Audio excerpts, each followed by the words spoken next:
শীতকালে আসলে মাস্ক একটা ছোট্ট জিনিস কিন্তু এটা আমরা যদি শীতকালে পরিধান করি তাহলে কিন্তু আমরা অনেকগুলো উপকার সরাসরি পেতে পারি। সেটা হচ্ছে যে শীতকালে এমনি বাতাসটা থাকে একটু ঠান্ডা এবং একটু শুষ্ক এবং প্রচুর ধুলাবালি এবং কিছু ভাইরাসও কিন্তু এই শীতকালে বাতাসে ঘোরাঘুরি করে। এই শীতকালে আমরা যদি মাস্কটা ব্যবহার করি তাহলে ঠান্ডা বাতাস আমাদের সরাসরি নাকের ভিতরে প্রবেশ করতে পারে না। ফলে আমরা কিন্তু সর্দি, কাশি, গলা ব্যথা এগুলো এড়াতে পারি।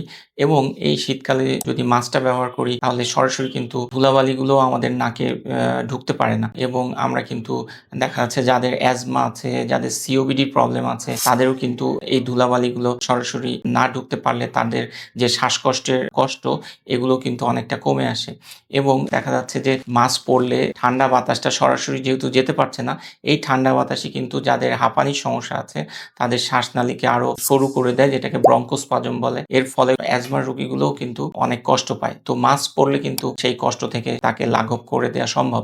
তো শীতকালে আসলে সর্দি, কাশি, গলা ব্যথা এই জটিলতাগুলো থেকে আমরা ছোট বড় সবাই নির্বিশেষে যদি ভালো থাকতে চাই তাহলে আসুন আমরা সবাই শীতকালে মাস্ক পরি। ধন্যবাদ।